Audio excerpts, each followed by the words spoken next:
Q&A time. You got the Q's and I got the A's. That joke fell flat on his face, so let's just move along as if nothing had happened. So I got all the questions right here. I'm gonna go ahead and answer these. I'm pretty sure I got them all. If I did not, it means I did not see it right away. So don't worry. We're definitely gonna do another one of these sometime real soon. Especially since the subscriber base has been rapidly growing, but we'll get into that at the end of the video. Alright, so the first couple I got here are from Manic Expression, a website that I post my videos on. I got one here from Tikkun the Unusual Wordsmith III, who I believe is a girl, who posts on every single one of my videos, by the way. Thank you. Just because I don't acknowledge it doesn't mean I don't see it, just so you know. She asks, any animations from certain countries you want to look into? Mostly to see where they stand in the animation department outside the U.S., Japan, Ireland, etc. Secret of the Kells, Song of the Sea.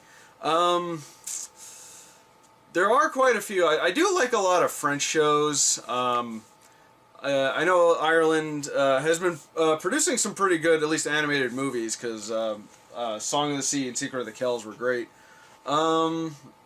A lot of good stuff does come out of Europe, or at least a lot of interesting stuff comes out of Europe. The problem is you don't always see it here in the U.S. Usually I just like browse YouTube and try to find clips of things, and I have found quite a few clips of stuff that I would like to at least check out at some point. I don't know if I'll review, but I know I did get a long time ago, somebody kept requesting to do a review on a show called Geronimo Stilton, which is based off of a book series.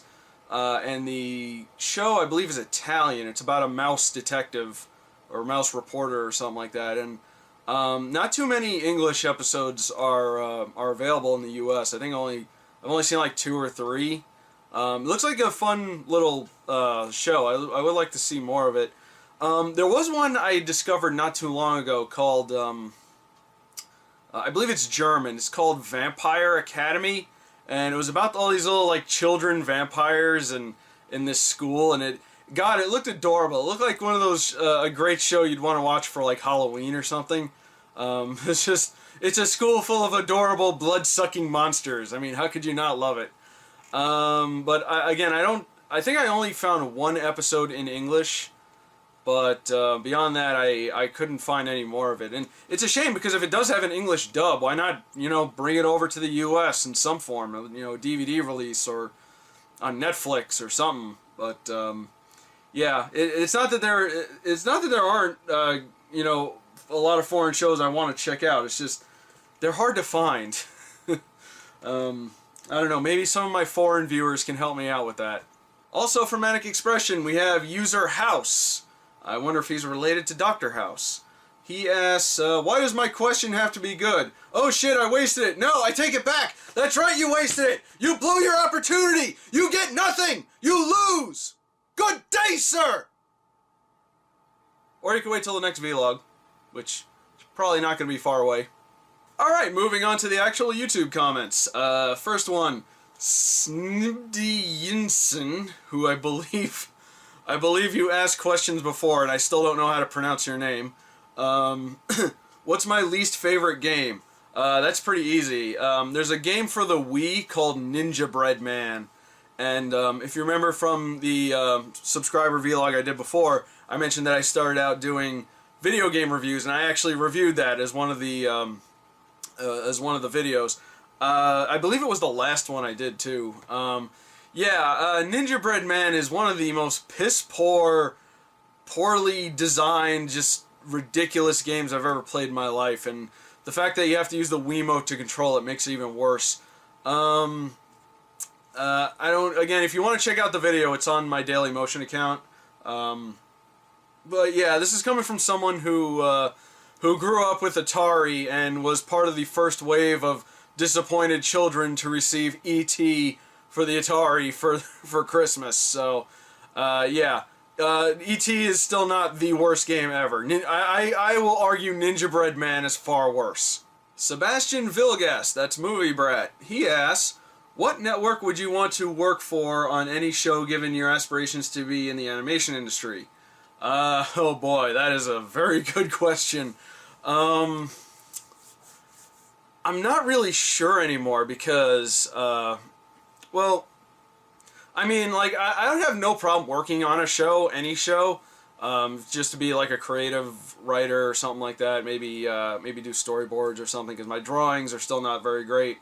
I can still, sketch out ideas, so I think storyboarding might be best for me.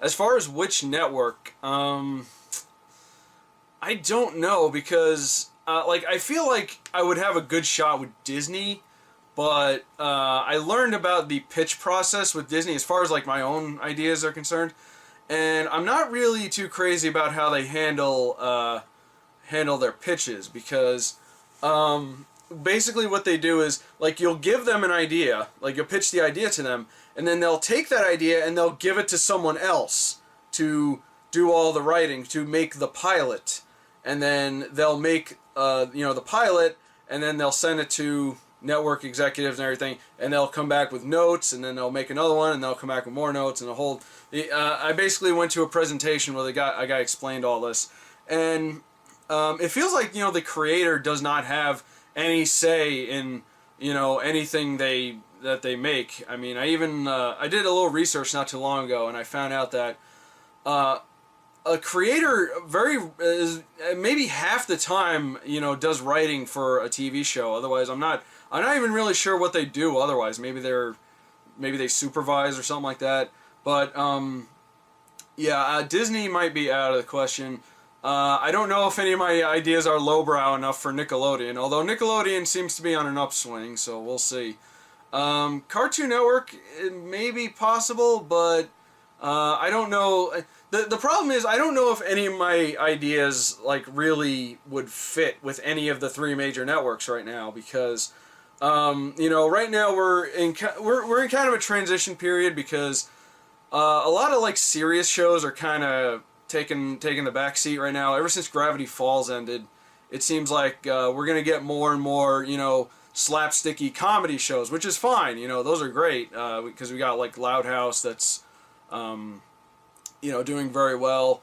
But, like, see, a lot of my ideas, I base a lot of my stuff off of, story-driven plots. Well, like, I love Avatar: The Last Airbender, and, I want to make a show kind of like that, but it doesn't seem like that kind of thing would really go over well with, a network. Luckily, there does seem to be a lot of other options right now. I have, thought about going independent. That unfortunately would require, a team, which I do not have, and, time and money, which I also do not have. But there are other options, like Netflix is been really, animation on Netflix has been really booming. We got Voltron, which is coming out real soon. And, they're swooping in and getting a lot of, like, potentially failed series, like, or not failed series, but series that got dropped by their network. Like, there was, they're pushing to get Young Justice back on, start doing that again. There was also a rumor they want to finish Thundercats, the 2012 Thundercats, which would have been great. But I don't know. I think by the time I think by the time that I get anywhere, I feel like maybe those kinds of shows will make a comeback, because it kind of goes in waves. Like, you have story-driven shows, and then things go downhill. Then you got another wave, which is like comedy, slapsticky comedy, non-story driven stuff, good stuff like that. But then eventually that's going to go down, and people are probably going to want some more story driven stuff. So hopefully by the time that new wave peaks, I will be working on something. I will have produced something. Okay, moving on. The Pixelated Gamer. What is my favorite superhero movie? Oh boy. I would probably say Guardians of the Galaxy, because there are so many good ones to pick from, like Avengers, like all the Captain America movies actually. I love Tim Burton Batman. I love the Christopher Reeve Superman. I liked Watchmen. But I would say Guardians of the Galaxy, if only because Guardians of the Galaxy was a long shot. This was something that not many people really knew about, and then they turned it into one of the best things ever. So I think that's what really puts it above the rest for me. Corey the Private Core. If you were the casting director for one of your own series, what would be the top 5 male and female voice actors that you'd want in your series? Oh boy. I don't know. First of all, I will say, if you're going to make your own series, make sure you have a role for yourself. And I have actually been wanting to maybe do a voice reel at some point. And I want to maybe do a little bit of voice acting on the side. Because if I do a show, I definitely want at least a small role for myself. You know, I don't have to be Alex Hirsch. I don't have to play half the cast, but something. As far as actual current voice actors, in one of my shows that I thought of, there's a girl character in it, and every time I hear her speak in my head, I always hear Hynden Walsh. Hynden Walsh is the voice of Princess Bubblegum from Adventure Time and Starfire from Teen Titans. So I would like, if at all possible, to get her in that role, if that ever happens. Some of my shows also involve a lot of like creatures, aliens and monsters and stuff, so definitely gonna want like Frank Welker or perhaps D. Bradley Baker if he's not available. I like Yuri Lowenthal. Let's see, who else? I have another show where this character who's basically like a rock monster, and I want him to be voiced by Kevin Michael Richardson. And it's kind of a typical role for Kevin Michael Richardson. I know he's usually better than this, because he usually plays like the big, gruff, you know, like deep voice guys. Like he was Bulkhead in Transformers Prime. He's the current version voice of the Shredder. Yeah, I'd like to get him. Let's see, James Arnold Taylor, another really good one. I'd like to get a lot of the good standbys. You know, Tara Strong, Cree Summer. Kat Susie, one of my favorites. See, who else? I don't know, so many to pick from. I don't know, I don't know what usually goes into casting calls, but whoever fits the part, I think would work well. Jeff Bennett is another really good one. He's kind of an underrated voice actor, in my opinion. Let's see, anybody else? I like Phil Lamar. I like Jess Harnell. Might be a long shot, but maybe Peter Cullen. I don't know. I don't really hear him in much stuff anymore, aside from the Transformers movies. So I don't know. I don't even know if he's still like up for voice acting. He might be retired at this point. But yeah, again, my ideas are kind of a mess right now. But that might give you a good idea. I think that was at least 5 and 5, so maybe maybe that'll give you a good idea what I'm looking for. Okay, SR Nobody. If you could do a crossover with anyone you want, who would it be and why? And have you seen Detention Air? That is technically 2 questions, but I haven't seen Detention Air, so I can't really comment on that. Let's see. I was really hoping one day to work with a lot of like Channel Awesome people. I would love to have done something with like I have like comics, but I'm not a comic reviewer, so I would have loved to have done something with Linkara, maybe Mars Girl, since she's like the pretty much the only like exclusive like animation reviewer that Channel Awesome has. I love CR. CR was always one of my favorites. I actually got overzealous once, and I actually you know, I applied to Channel Awesome like 3 times, and they never they rejected me all 3 times. So I'm kind of done with them, but I got overzealous once, and I started like reserving things for reviews that I would like to, you know, do crossovers with Channel Awesome people. Unfortunately, that never happened. In fact, a little piece of trivia for you: Siegfried and Roy, Masters of the Impossible, I had held off on reviewing that because I was hoping to do a crossover with Nostalgia Critic, but again, it never happened, so I figure, what the heck, I'll just do it myself. But yeah, Channel Awesome will never happen.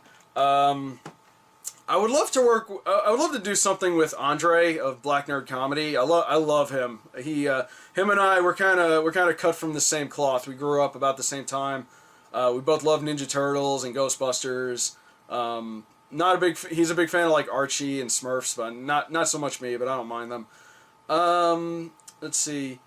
Believe it or not, if I could really work with anyone, I would love to work with Cinemassacre on something, because again, me and James, we're cut from the same cloth, because his basement is like my dream basement, and I can't have a basement in Florida, but if I was to move somewhere where there would be a basement, that's pretty much what it would look like. A room full of games and a room full of DVDs. And if there's another room, I'll get out my action figures and display them for once. Yeah, a lot of stuff he talks about, like shooting his own movies when he was a kid. I used to do that too. Unfortunately, I never really pursued that as much as I should have, and I guarantee if I dig up any of my old tapes, they're probably gonna suck. But yeah, I would love to work with Cinemassacre. I'm not opposed to doing crossovers with people. I just don't usually have the time. I have people have approached me about doing crossovers and stuff. I usually only have the time to do stuff like podcasts, or if you send me lines to do, I will film them for you, as long as I don't really have to dedicate a whole lot of time, because I just don't have it, because I'm working a job. I'm trying to find another job. I'm trying to keep all this going, and it's kind of hectic for me. So it's not always easy for me to do a crossover. But if this was to turn into a career, I would have a lot more time for it. But at the moment, I cannot. So, but yeah, I would. That's pretty much everyone I would like to work with at some point. Unfortunately, I'm kind of a YouTube nobody still. So still gonna have to wait on that. Black Days asks, do you have the Gravity Falls DVDs? If so, can you show them? I do not, and I'll tell you why. In fact, I was actually thinking today about doing a big DVD rant, because collecting animation DVDs is a pain. But I don't have the Gravity Falls DVDs, and I know that they have DVDs, but they're compilation DVDs. They're not, they're incomplete. When I buy a DVD of a TV series, I want like a season-wide set, or ideally the complete series in one little package. Unfortunately, and this is all gonna probably be repeated when I do a rant, but a lot of companies, Disney in particular, is very stingy about releasing their TV shows on DVD. And if they do, at best, they'll be a compilation like Gravity Falls. I don't know if they ever will release Gravity Falls on DVD. I would like to, because it is one of my favorite shows. It became one of my favorite shows. And Disney, I would love to give you $20 for a couple of discs of Gravity Falls complete, but apparently you don't want my money, so, I don't know what to tell you. Okay, so Claudio Liush, I'm not sure if I said that correctly, and he says, first and or biggest crush on a cartoon character. And next person, Indigo Delta 383, had a similar question. Did I have a cartoon crush growing up? Oh god, I don't really know, man. I was never one of those people who would, like, fall for cartoon characters, because I think even when I was younger, I kind of knew that they weren't, they were just cartoons, they weren't, like, real people. There were a lot of characters that I would love to have, hung out with, even like younger characters. I hate to admit, when I was a lot younger, I would love to have hung out with the Thunder Kittens from Thundercats, because they always seemed like a lot of fun. I also kind of dug the girls from G.I. Joe, like Lady J and Scarlet and CoverGirl, especially CoverGirl. I don't know if it would count as a crush. I don't even usually crush on celebrities. That's kind of how that's just kind of how I am, man. I don't know. Is there anyone I would, assuming they would have been real people?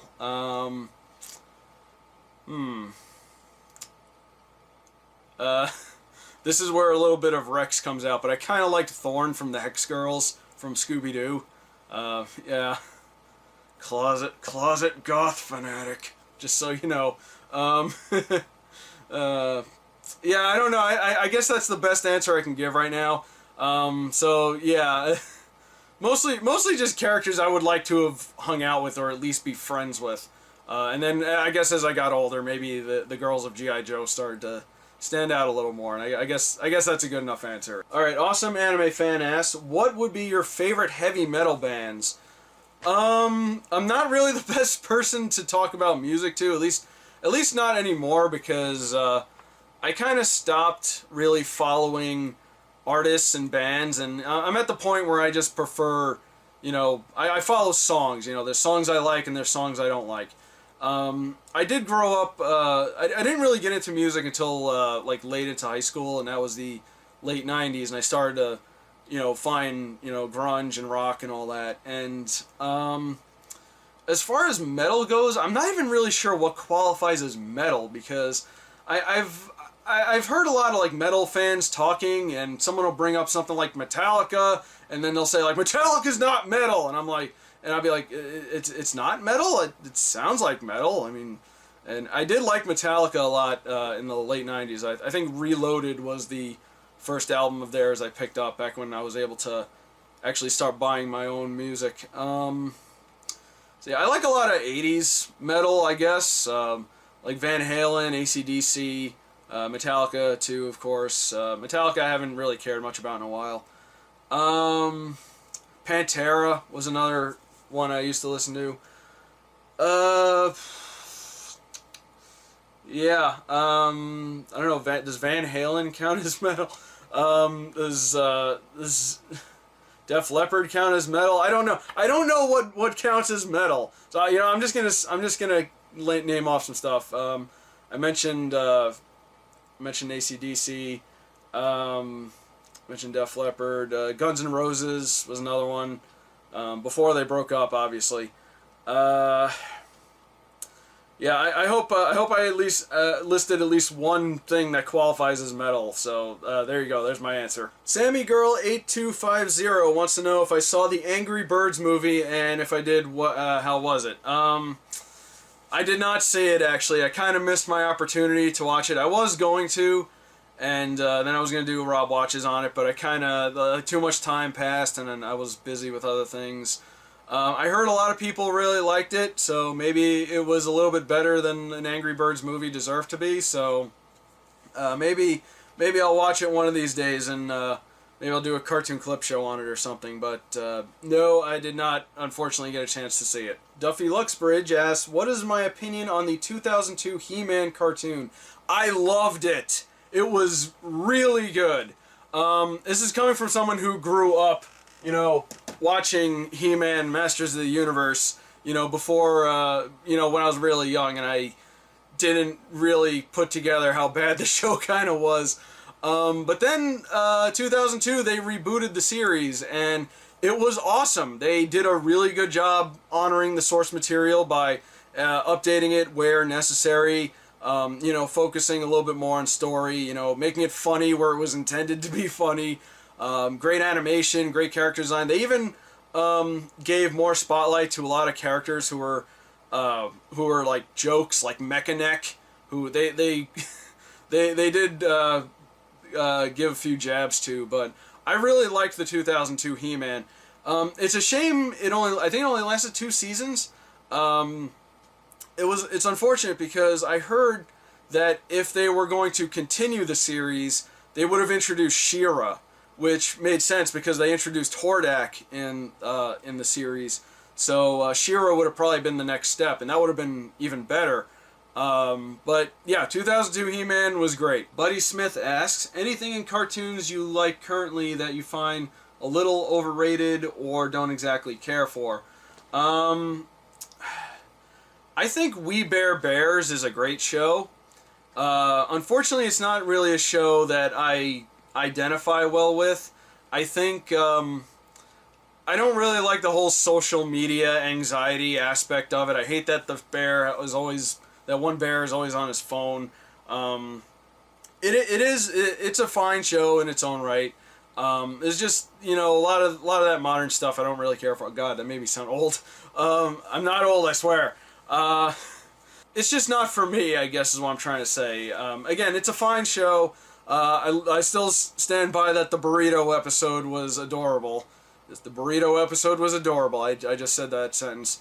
But yeah, stuff like that. Like when they start incorporating social media crap into their shows, it's just it just doesn't work for me.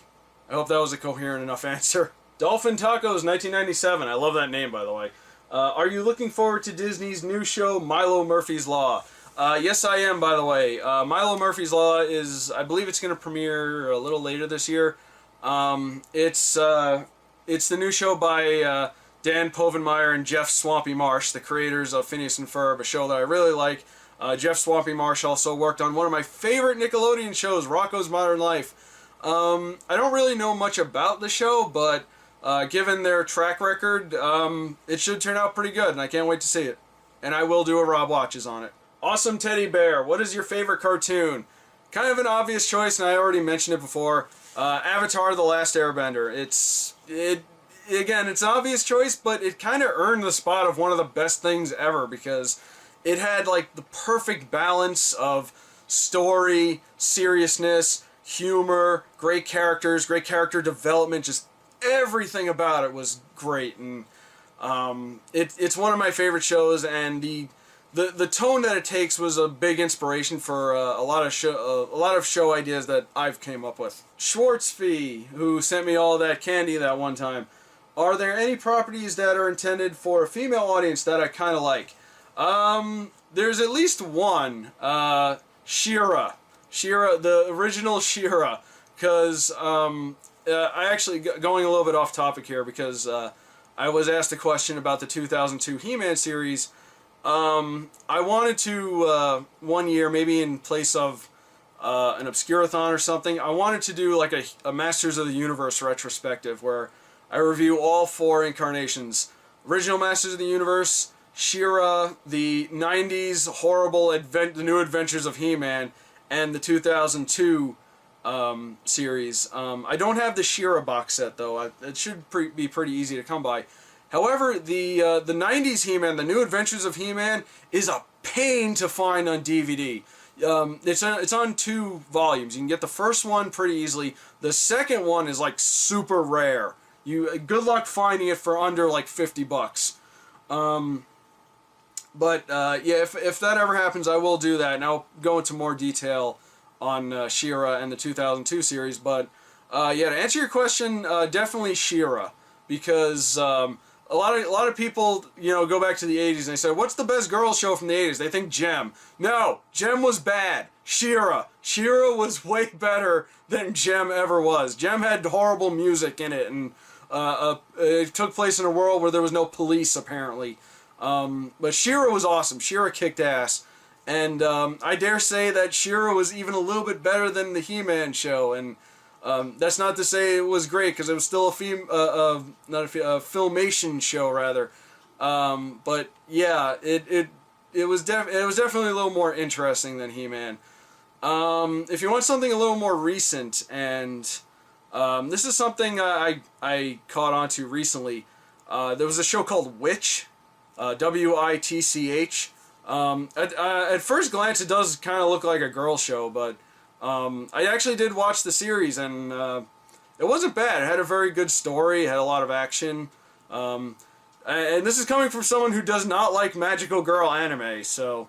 But it's not an anime. It's I believe it's either Italian or French. I think it's Italian.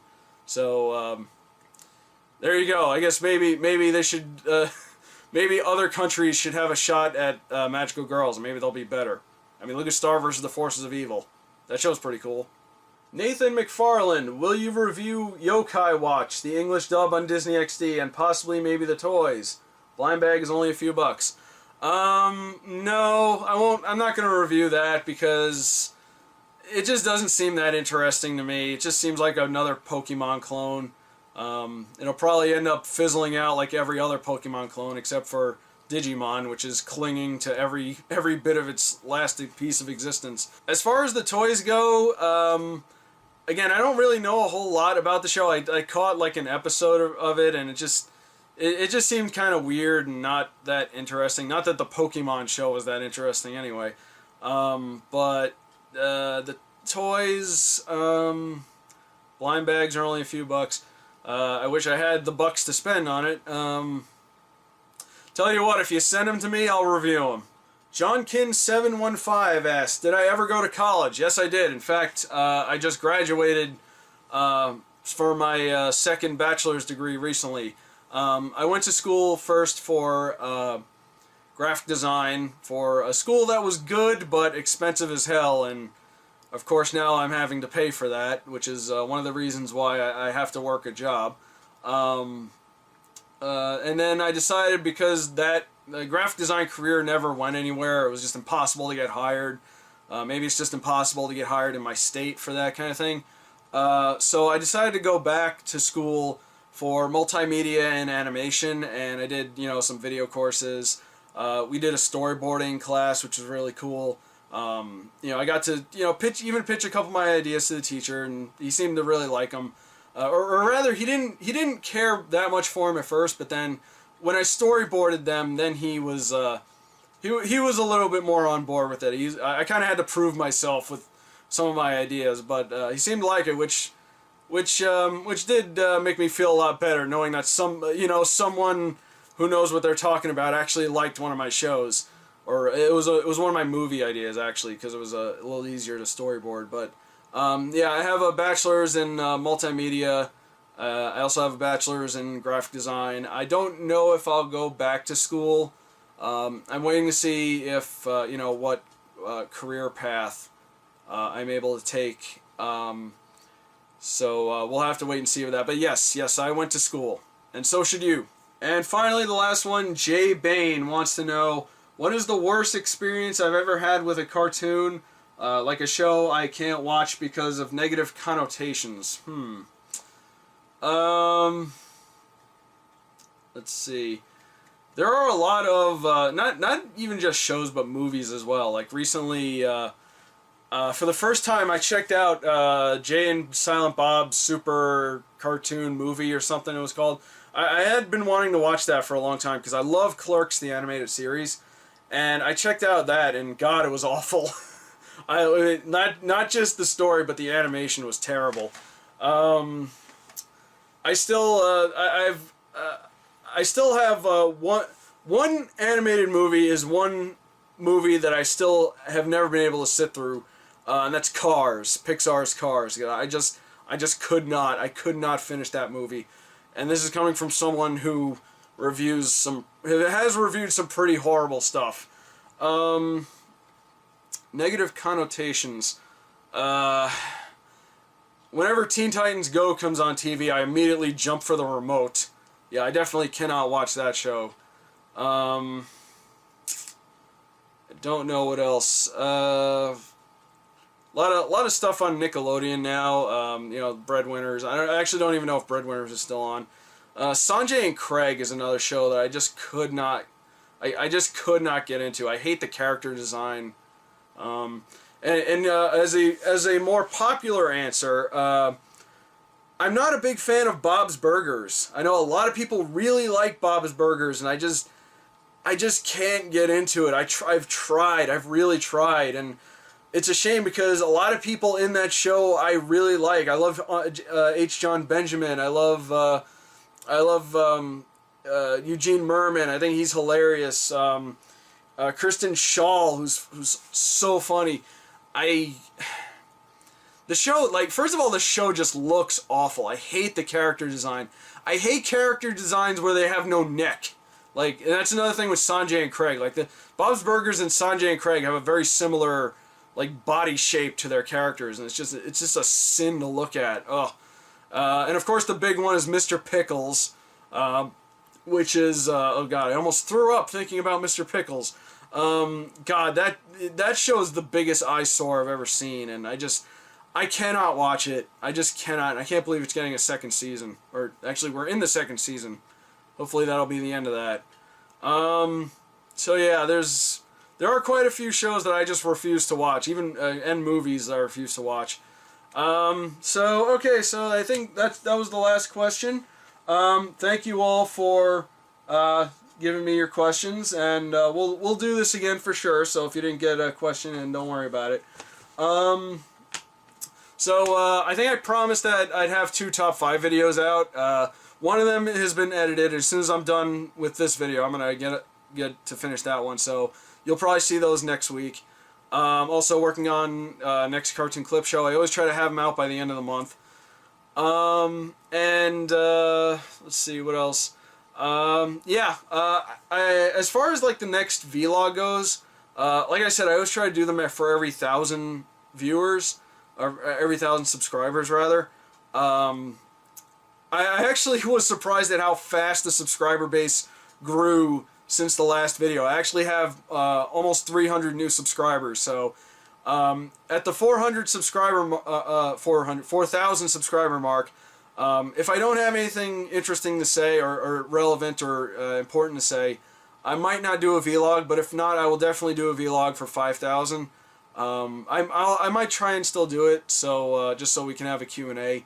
But we'll see. I got a lot of subscribers, guys. They keep coming. They keep coming, and I can't deal with it. Stop! Stop subscribing to my channel! I don't know where you people are coming from. It's like herding cats. Ah, just too much for me. I'm just kidding. Keep subscribing, and I'll see you next time.